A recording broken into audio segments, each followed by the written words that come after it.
Vamos falar de Jesus um pouquinho. Não, hoje eu não vou de cadeirinha, não. Hoje eu vou sem cadeirinha aqui, deixa eu... Ok. Feche os seus olhos um pouquinho e abre bem o seu coração. Papai, obrigado pelo carinho da sua presença, obrigado pelo seu amor. Fala ao nosso coração, Senhor.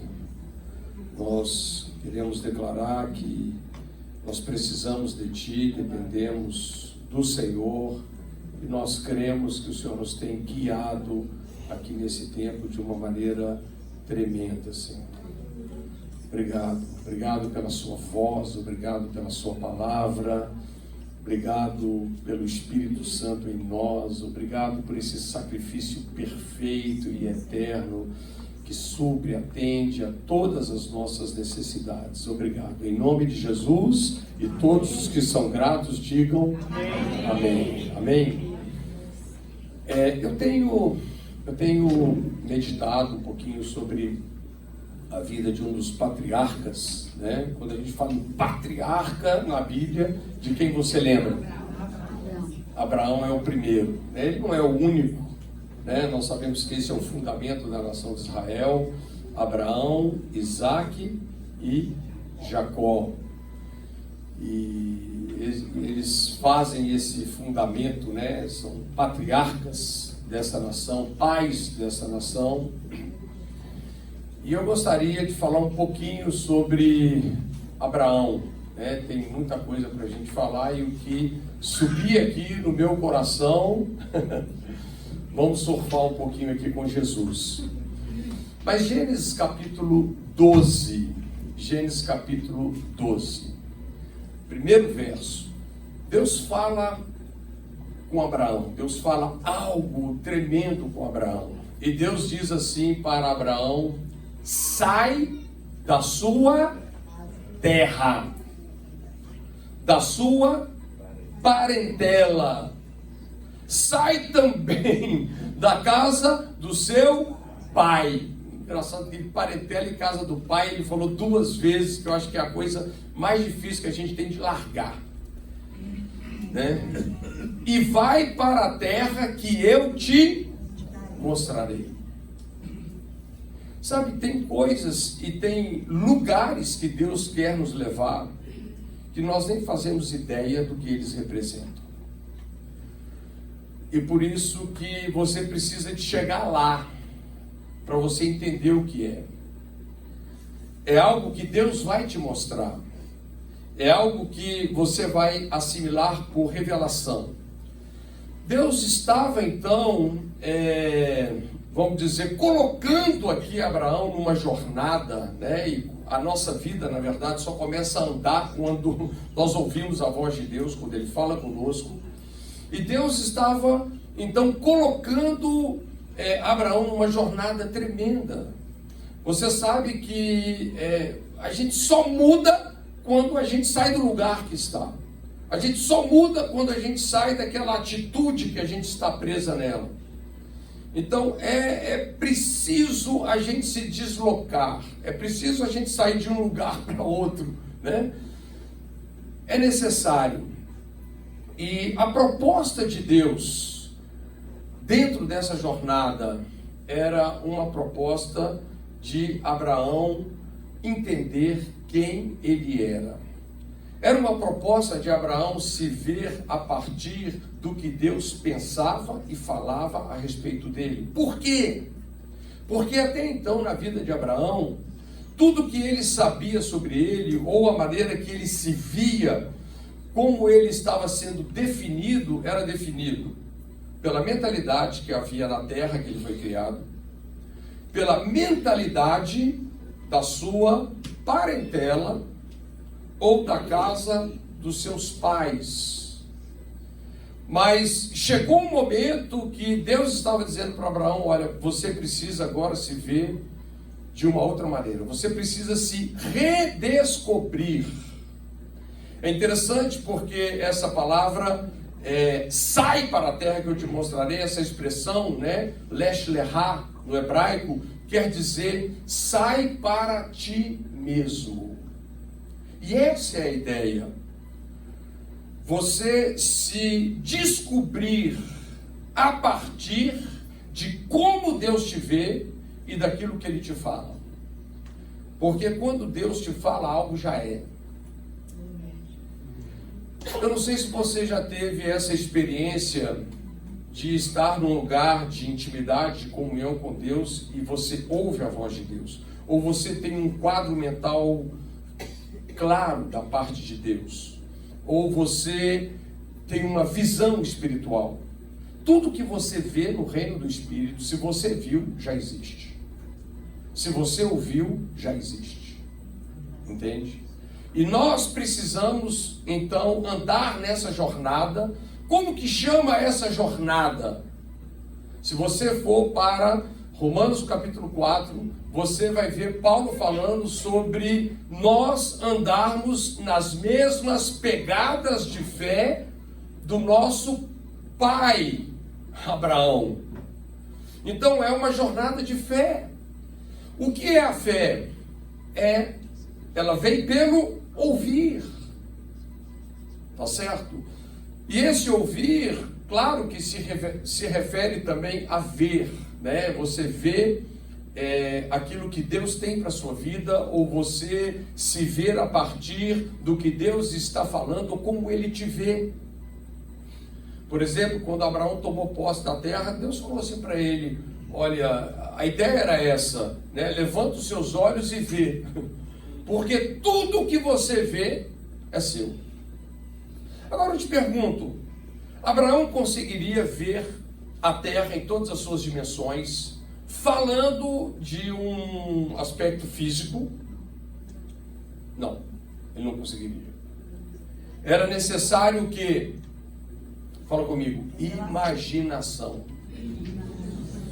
Esse não é o nosso assunto de hoje, mas é um assunto assim que eu tenho estudado e é fascinante, né? Deus é infinitamente poderoso para fazer além do que pedimos ou imaginamos, através do seu poder que opera em nós e através de nós.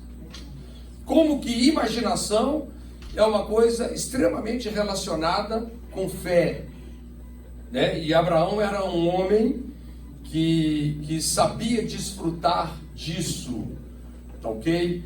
E eu creio que esse é um dos pontos mais importantes do nosso relacionamento com Deus, da nossa intimidade com Deus, quando você está ali, né?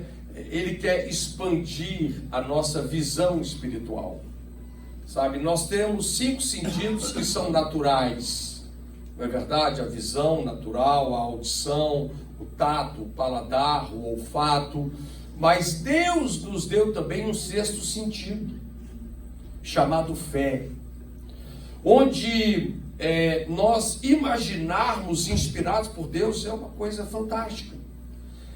Mas enfim, Deus estava colocando então o patriarca Abraão numa jornada, aonde qual era o seu maior desafio? Mudar a sua mentalidade. Desconstruir uma mentalidade formada pela terra que ele foi criado, e desconstruir uma mentalidade que foi formada pela convivência da família. É interessante porque qual era a mentalidade da terra? Vocês sabem que a história do Gênesis, a terra ela foi destruída pelas águas do dilúvio. Lembram? E quem sobreviveu ali? Apenas 8 pessoas. E foram salvas por causa da fé de um homem que alcançou graça. Fala, Noé alcançou graça. E assim que ele desceu do monte, é interessante. Desceu do monte. Já estou achando que o Noé é o Moisés. Apesar que é até interessante isso. Onde é que você acha que a arca pousou? Ela tem que ter pousado num lugar alto. Não é verdade? Faz sentido, né? Eu acho que então tem uma ligaçãozinha de Noé com Moisés aí, mas tudo bem, deixa isso para depois.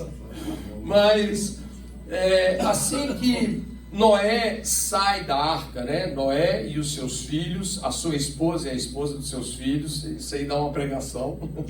Mas Deus então, ele fala novamente qual é o seu plano original para o homem. Deus nunca quis que nós perdêssemos de vista as suas intenções originais. Nunca.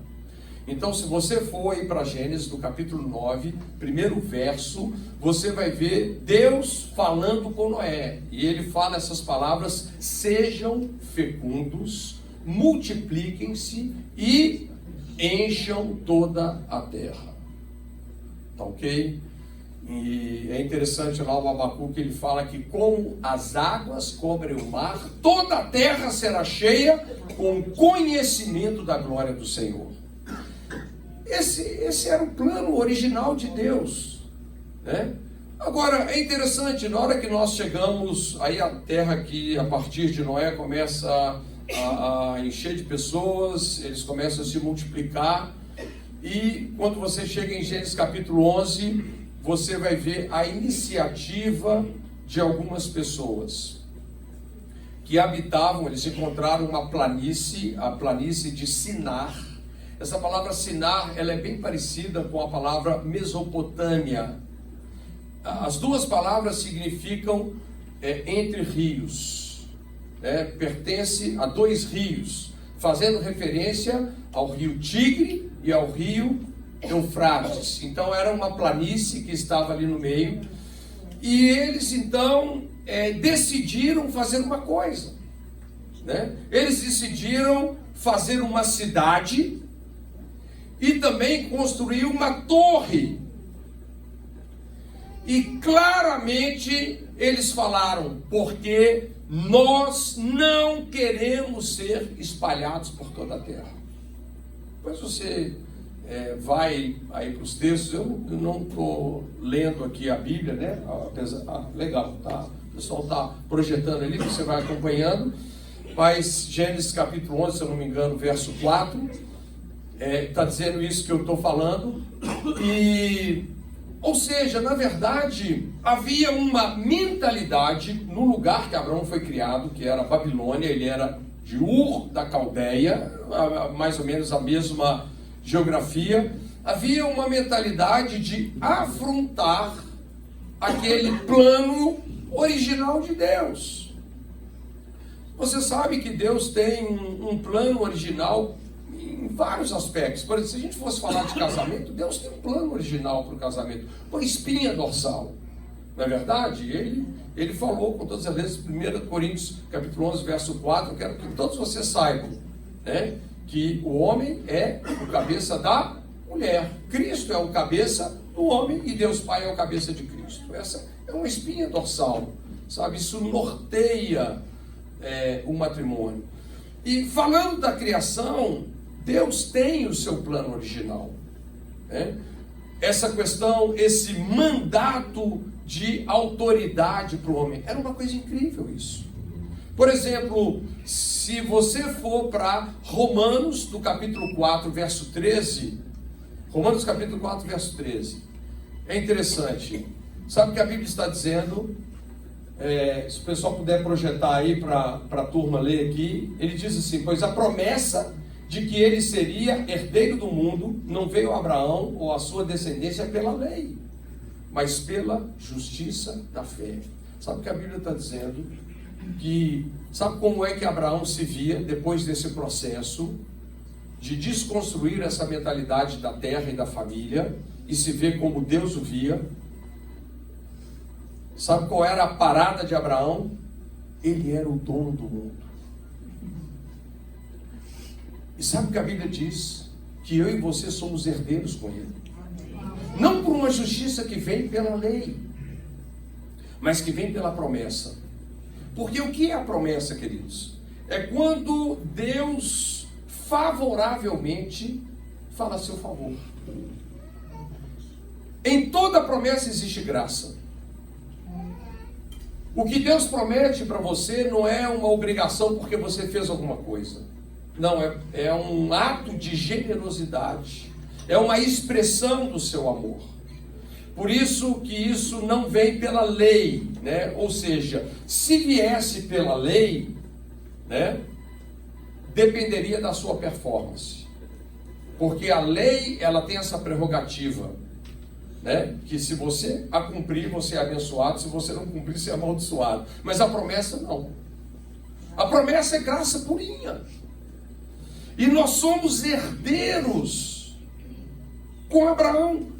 Queridos, olha, o dia que você entender que a ficha cair para você, que você desconstruir essa mentalidade toda que você tem, que você entender quem você é, que você se enxergar pelo ponto de vista de Deus, do que Ele fala, como Ele te vê, você vai voar. Eu vou voar. Isso é uma jornada. Isso, na verdade, é um processo. Mas olha, qual era a mentalidade da terra, de onde Abraão veio? Era essa mentalidade, uma mentalidade de afrontar o plano original de Deus. Deus disse, espalhem-se, e eles falaram assim, não, nós não vamos espalhar não. Nós vamos fazer uma cidade e vamos fazer uma torre. E isso aqui é a minha meditação. Quando eu olho para essa torre, o que eu entendo nessa torre? Havia naquela comunidade uma mentalidade fundamentada em culpa e fundamentada em recompensas pelo próprio esforço. Se você ler lá, você vai ver que eles queriam fazer o seu nome célebre, né? Na arrogância deles. E por que eu falo que essa torre aponta para uma mentalidade de culpa? Porque recentemente a terra tinha sido destruída com as águas do dilúvio. E eles falaram assim, vamos fazer uma torre que toque nos céus. Porque se Deus julgar a terra novamente com as águas do dilúvio, a gente escapa. Eles tinham culpa. E eles também queriam construir um nome para eles. Ou seja, essa é a perspectiva de um ser humano que se tornou puramente egoísta, que perdeu aquela imagem de Deus, um Deus que ama com intensidade, e agora eles queriam se promover a si mesmo. É interessante que hoje é comum as pessoas dentro das igrejas terem esse tipo de mentalidade. Tudo que eles fazem ou porque eles têm medo de serem punidos, ou porque eles têm uma ganância de serem abençoados, de colocarem o nome deles lá em cima. E essa torre apontava exatamente para isso. Eles queriam evitar a punição. E eles havia essa ganância de colocar o nome deles lá em cima. Mas o que é que Deus fez? Entenda, olha, nada potencializa mais o crescimento, porque a ordem era o que? Crescer, era encher a terra. Nada potencializa mais o crescimento do que unidade. Fala comigo, unidade. Gente, unidade é uma coisa poderosa demais. Sabe o que a Bíblia fala aí em Gênesis 11? Que Deus desceu para ver como que eles estavam unidos. E Deus falou assim, não tem restrição para aquilo que eles querem fazer. Porque um era o coração deles. Mas sabe, queridos, uma coisa que é tão importante falando de unidade. Qual que é a parada? Qual é a nossa motivação? A nossa motivação, queridos, vai determinar como que essa coisa vai terminar. Se isso vai dar bom, se isso vai dar ruim. Né? Eles tinham unidade, mas eles tinham o quê? Eles tinham uma motivação completamente o quê? Torcida, né? Uma motivação perdida no egoísmo deles. E a coisa então, né, foi para um outro rumo, né? Foi para que rumo? Foi para o rumo de Babel, Né? O que significa Babel? O que é essa palavra? Confusão. Deus desceu o quê? E confundiu a língua deles. Então, é uma coisa interessante. Quando as nossas motivações estão equivocadas, né? Ou seja, vamos colocar dessa forma, quando nós não temos uma comunicação saudável com Deus, nós vamos também perder uma comunicação saudável uns com os outros. A gente para de se entender. É exatamente isso, dá um significado tremendo para Atos capítulo 2, quando o Espírito Santo é derramado, né? E aquele batismo de poder restaurou uma linguagem do homem com Deus, porque aquele que ora em outras línguas, ele não fala aos homens, visto não ser entendido por eles, mas ele fala a Deus e em espírito ele ora mistérios. E restaurando essa comunicação direta com Deus, restaurou o quê? Uma comunicação com os outros. Tanto é que eles falaram para pessoas que falavam línguas diferentes, e naquele momento ali 3.000 pessoas se converteram. Entenderam ou não entenderam a mensagem? Algo tremendo, algo poderoso. Mas veja bem, qual era então a mentalidade de Babel? Essa mentalidade foi fomentada por um homem chamado Nimrod, se você vê no início do capítulo 11, aí de Gênesis. E esse Nimrod, a Bíblia diz que ele era poderoso caçador diante de Deus. Na verdade, essa palavra diante é contra, né? Ele era um cara que implementou essa mentalidade. Deus disse para a gente se espalhar, vamos ficar juntinhos aqui. É interessante porque esse mandato de autoridade que Deus deu para Adão, domine, né, que Deus estava restaurando em Abraão, ele era herdeiro, dono do mundo, tá ok? Você não vai ver esse mandato um homem dominar sobre outro homem. Não existe isso. Existe a proposta de um domínio falando dos animais da terra, falando de terra, falando do ar, os animais que voam, os peixes do mar. Lembra ainda, fala do réptil, né? Cuidado com o réptil. Você sabe quem que é o réptil, né? O homem tem domínio sobre tudo isso, mas não tem ali, sabe, essa coisa de uma pessoa dominar sobre a outra. As pessoas precisam ser livres, né? Porque Deus nos fez dessa forma. Gente, é incrível assim, como que Deus nos fez livres. Por que que haviam 2 árvores lá no meio do jardim? E uma, Deus disse para o homem não desfrutar dela. Porque Deus fez o homem livre. O homem tinha a liberdade até de perder a liberdade. Ele tinha a liberdade até de viver uma vida independente de Deus. Você pode saber, todas as pessoas que te amam, elas não querem controlar você. Elas querem libertar você. Elas querem que você entenda o que Deus está falando na sua vida, para você ser uma expressão do amor dele aqui na face da terra. Mas qual era então a mentalidade aqui de Babel, queridos? Era uma mentalidade de cerrar os punhos contra Deus.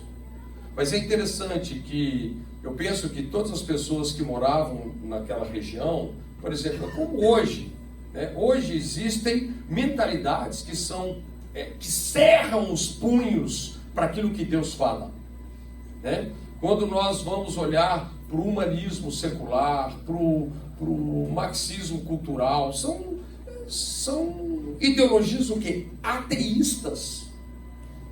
Isso existe desde muito tempo, né? Agora, as pessoas, sejam nos dias de Abraão ou nos nossos dias, Deus sempre levantou qual era a intenção original dele. Sempre. E a família de Abraão sabia disso. Se você continua olhando, então, no desenrolar de Gênesis capítulo 11, você vai ver que o pai de Abraão, chamado Tera ou Terá, né, o que ele faz? Ele começa a andar na direção dessas intenções originais de Deus. Ele entende que ele precisa sair daquele lugar. Porque o plano de Deus era o quê? Espalhar. Né? Então, ele decide sair. E ele pega Abrão. Abrão já tinha se casado com Sarai. E ele pega também Ló. Quem era Ló? Ló era um sobrinho de Abraão, neto de Tera. O seu pai se chamava Arã. E Arã tinha morrido. Ele morreu novo. Ele morreu cedo. Então dá a entender que ele foi criado pelo avô. Né?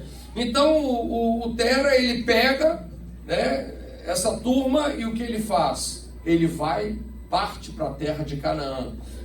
A intenção dele era andar na direção que Deus estava falando. Mas é interessante, olha, falando sobre a nossa formação, sobre a formação da nossa personalidade, ou a formação da nossa identidade, né?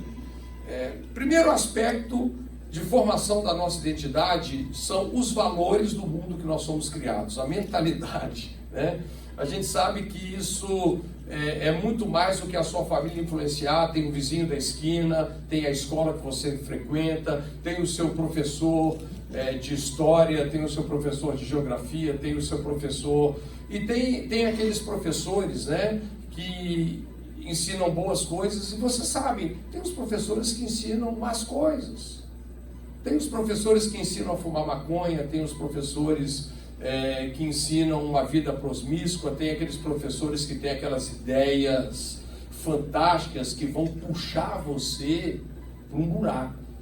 Eu não estou falando de professores dentro de escola, não, estou falando dos relacionamentos da vida.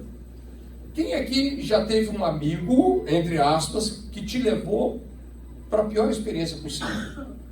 Depois que você amadureceu, você percebeu isso. Queridos, isso é o mundo. Isso é o mundo.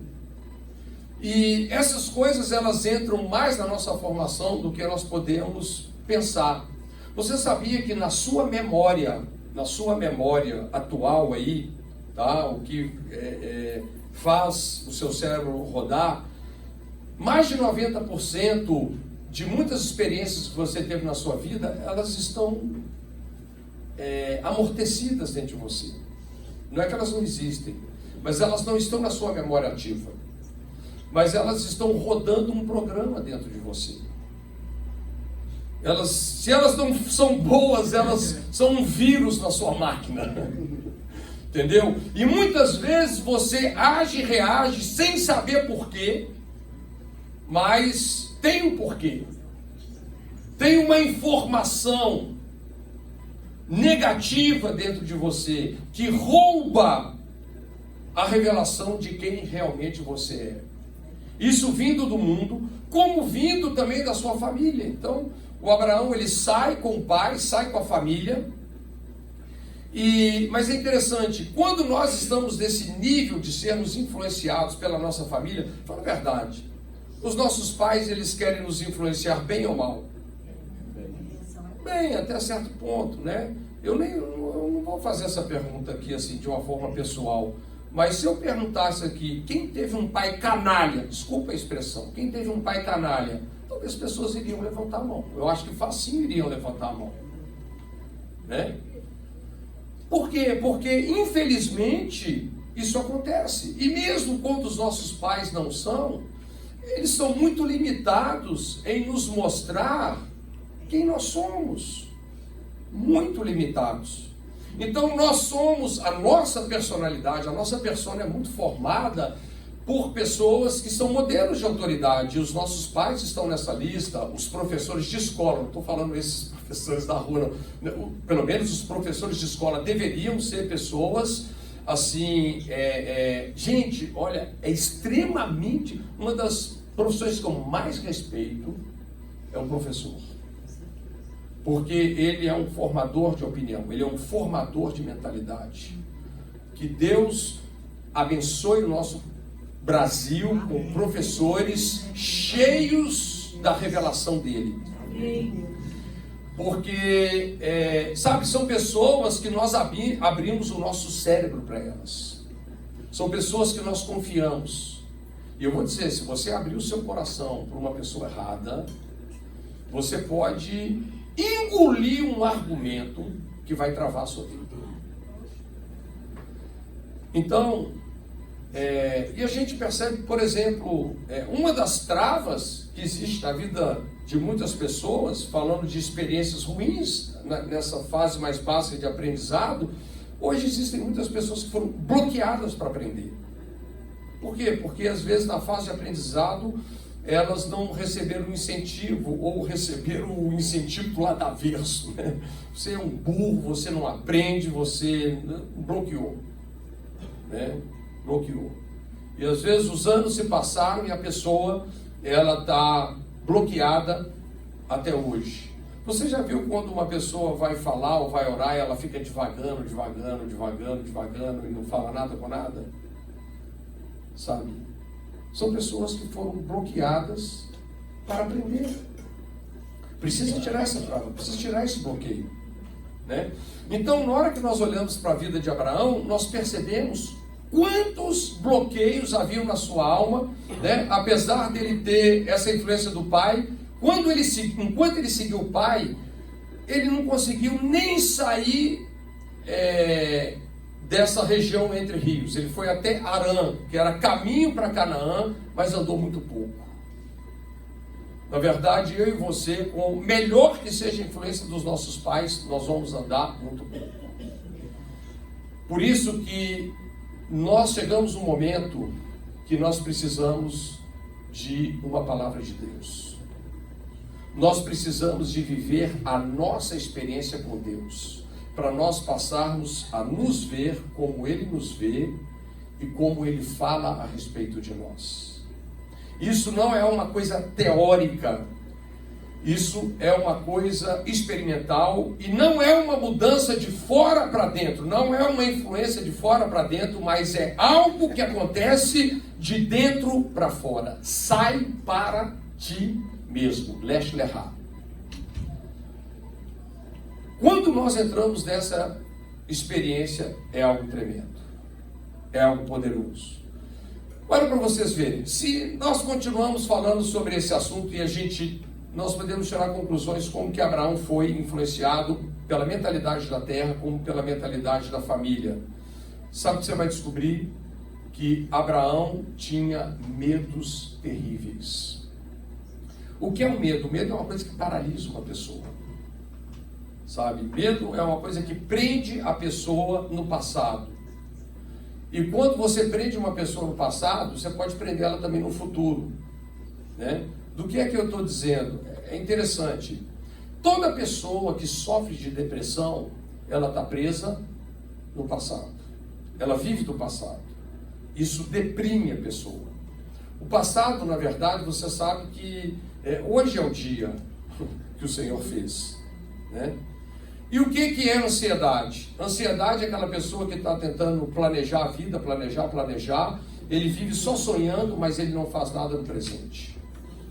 Então é interessante que quando uma pessoa ela está presa no passado, né, isso acaba gerando também um estado de ansiedade. Por quê?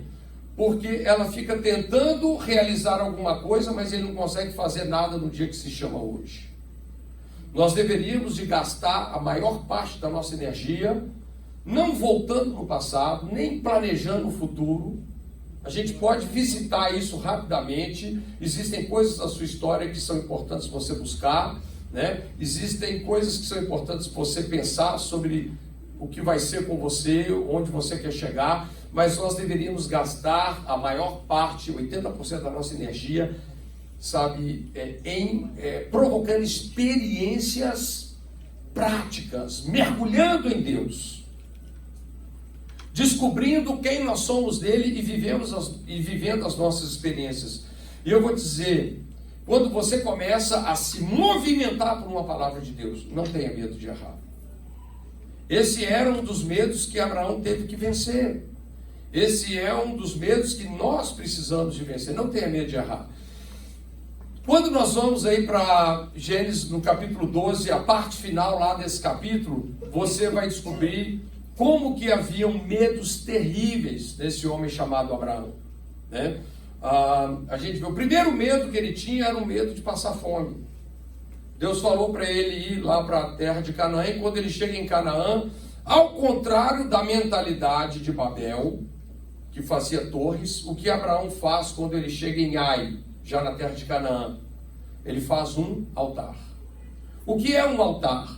É um lugar para você se render a Deus.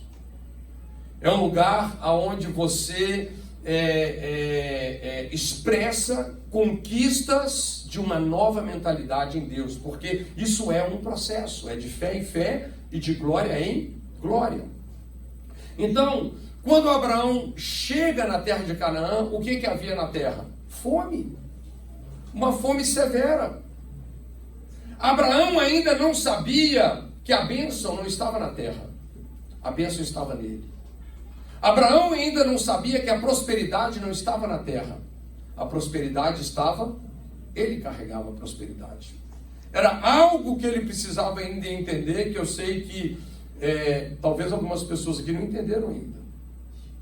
Mas eu vou dizer, se você entender como Deus te vê, o que Ele fala a seu respeito, você vai virar o dono do mundo. Sabe, isso vai fazer uma reviravolta na sua vida, uma coisa assim tremenda, uma coisa chocante. Mas Abraão saiu, ele estava se movendo na palavra de Deus, tá ok? E quais foram as suas primeiras experiências? As travas que estavam na sua alma apareceram, os bloqueios que estavam na sua alma apareceram, os medos apareceram. Ele tinha medo de passar fome, né? E por causa daquela fome que havia lá na terra que ele foi, ele tinha medo das circunstâncias do país que ele estava. Você já viu pessoas que começam a ficar em pânico quanto às circunstâncias do país? Abraão ficou em pânico, medo, né? E o que ele faz? Vou para o Egito, né? O que é que o Egito representava? Um lugar que Deus não falou para ele ir. E aqui nós vemos o pai da fé tropeçando na incredulidade. E ele vai e desce para o Egito. Agora apareceu outro medo dentro dele. Ele tinha medo de morrer. Sabe que esse é o ápice de todos os medos, né? A Bíblia fala lá em Hebreus capítulo 2 que o diabo explora isso, né? O medo de morrer. Então ele tinha medo de morrer. Ele tinha medo de pessoas invejosas. E sabe o que ele faz? Ele combina uma mentira com a esposa. Fala assim, olha, você é bonita demais. Sara era assim, né? Como a turma fala, de parar o trânsito, né? E aí ele fala, olha, você é muito bonita, você chama muita atenção. Quando a gente chegar lá, você é minha irmã. Você é minha irmã, senão eles me matam. Olha onde que o medo levou o cara. Gente, a coisa foi tão séria, sabe por quê? Cada um fique com a sua posição. Não estou aqui para... Né, isso aqui não é coisa de fazer doutrina, nada. Mas assim, o fato é o seguinte, que quando Abraão saiu do Egito, sem perder muito tempo nessa rebuscada lá no Egito, né? Ele recebeu o dote. Ele recebeu o dote. Ele saiu riquíssimo, porque Sara foi para o harém do Abimeleque. Então, tem espaço para a gente pensar muita coisa que aconteceu com Sara, dentro da forma que Abraão a expôs. Foi extremamente sério. Deus teve que trazer um juízo ali no meio daquela comunidade, e falou, ó, você está tocando na mulher aí do cara que é profeta. Gente, é interessante, você sabe que a justiça que nós lemos aqui, a justiça de Abraão não foi uma justiça pela lei, mas foi uma justiça pela fé.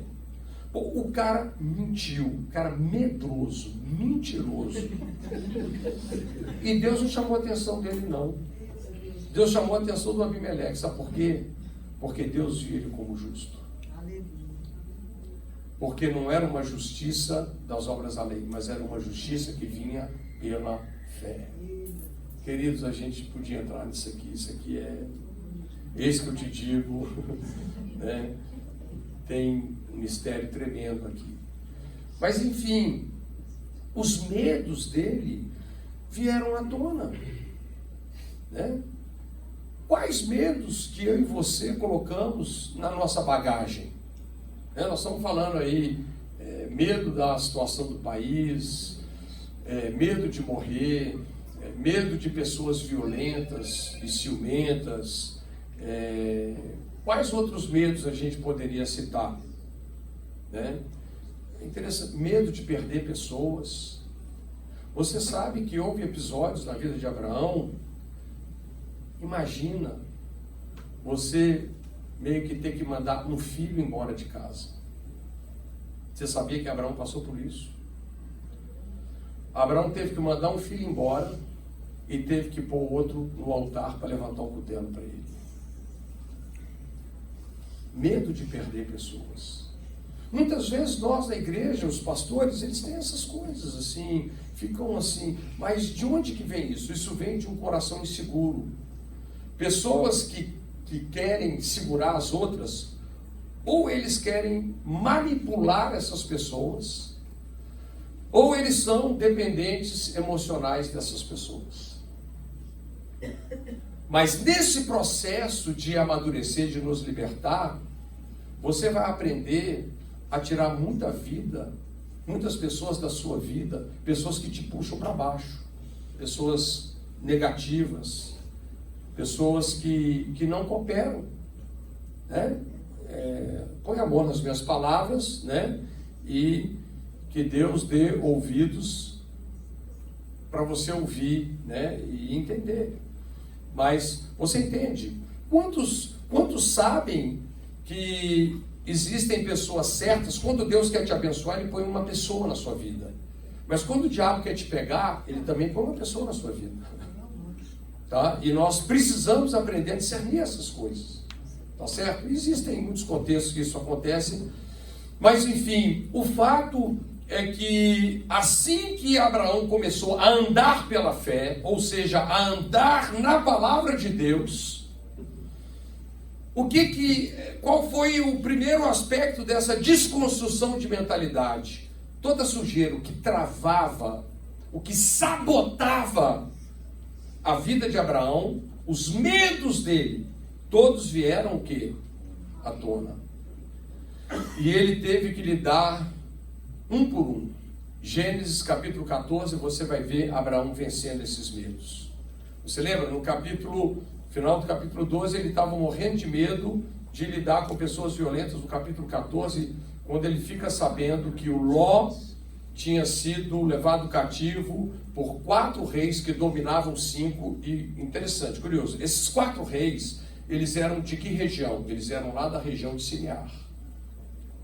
Tá ok? Lá da Babilônia, daquela região. E os 5 reis eram ali do Mar Morto, onde estava também Sodoma e Gomorra.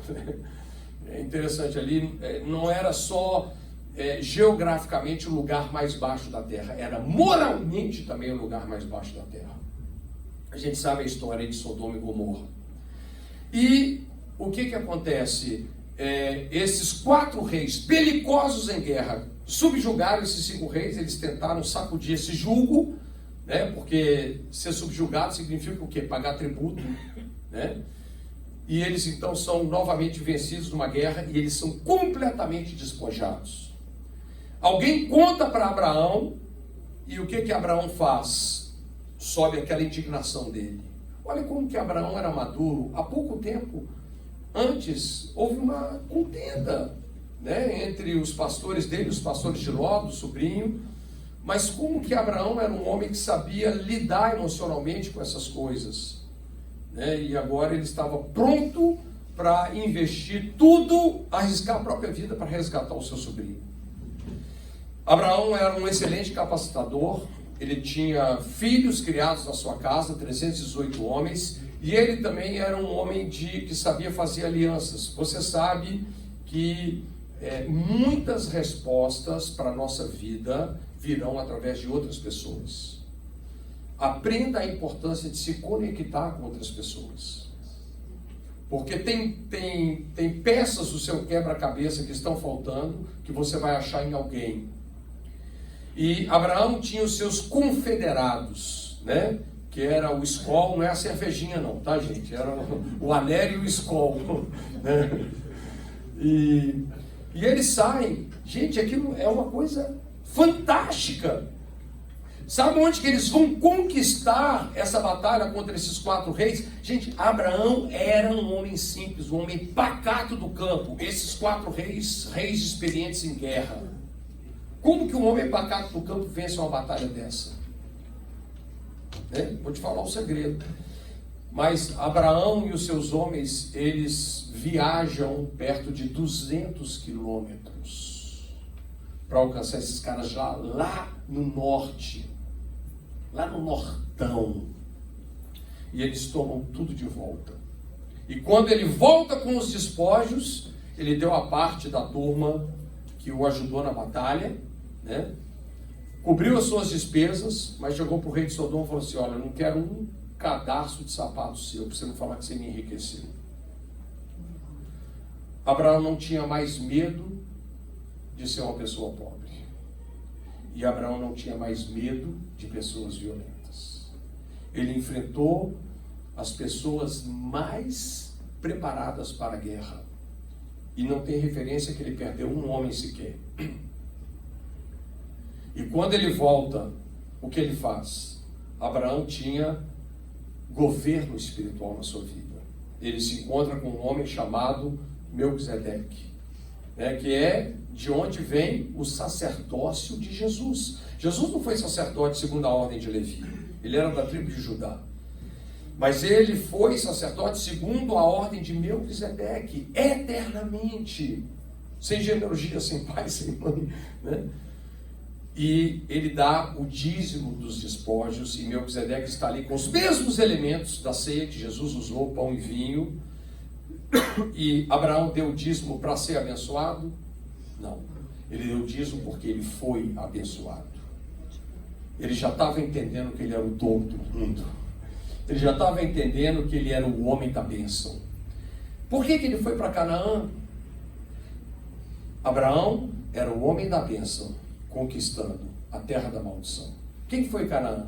Ele foi o neto de Noé, aquele filho do filho que foi amaldiçoado por Noé. Noé amaldiçoou a Cão, né? E essa maldição caiu em Canaã. E Abraão foi esse remidor da terra. Esse é o nosso papel aqui, igreja. Sermos a luz do mundo, sermos o sal da terra. Esse é o nosso papel. Mas nós precisamos o quê? De uma transformação. Se você já nasceu de novo, você precisa agora de quê? De uma transformação de mente. Esse é o apelo de Paulo. Rogo-vos, portanto, pelas compaixões de Deus, que apresenteis os vossos corpos como sacrifício vivo, santo e agradável a Deus, que é o nosso culto inteligente, racional. E não vos conformeis com este mundo. Não pense você que Babel é pior do que esses dias. Os nossos dias são piores, né? Mas ele fala: transformai-vos pela renovação da vossa mente. A palavra transformai-vos é metamorfose. Você pode mudar a sua mente. Uma lagarta pode virar uma borboleta. Nós precisamos de nos ver a partir da forma que Deus nos vê e a partir da forma que Ele fala conosco. A palavra de Deus põe a nossa vida nesse movimento de andarmos nessas pegadas de fé, essa vida de fé. Essa vida onde nós somos transformados de fé em fé e de glória em glória, para, junto com Abraão, nos tornarmos herdeiros do mundo. Que coisa, queridos. Pense sobre isso. O que é que não te deixa viver a sua vida? O que é que não te deixa agir no seu dia de hoje? Você está preso no seu passado, falando de uma mentalidade de mundo, ou que você aprendeu por famílias ou por modelos de autoridade? Quais são os medos que você tem que sacar daí? Que tem que ser puxados, que tem que ser arrancados? Deus tem para mim e para você uma mentalidade onde nós vamos conhecer o seu perfeito amor. Um amor que lança fora todo medo. Um amor onde nós vamos passar a viver a nossa vida de uma forma empolgante. Porque há um sim e há um amém, né? Para todas as promessas que Deus tem a meu respeito e a seu respeito. A despeito de que nos dias que nós vivemos hoje, nós temos até coisas melhores do que promessas. Nós temos realidade em Cristo. Né? Se nós nos referíssemos à antiga aliança, muitas promessas, mas o que era sombra, o que era promessa, se fez realidade em Jesus. Nós temos o Espírito Santo para nos guiar nessa jornada, nesse mergulho para dentro, para você se conhecer a partir do que Deus fala na sua vida. Isso muda tudo. Por exemplo, qual era o desejo mais forte de Abraão, da vida de Abraão? Qual foi o desejo mais forte da vida dele? Ter um filho. Ter um filho. Enquanto ele desejava ter um filho, ele não tinha substância, ele não tinha certeza, ele não tinha.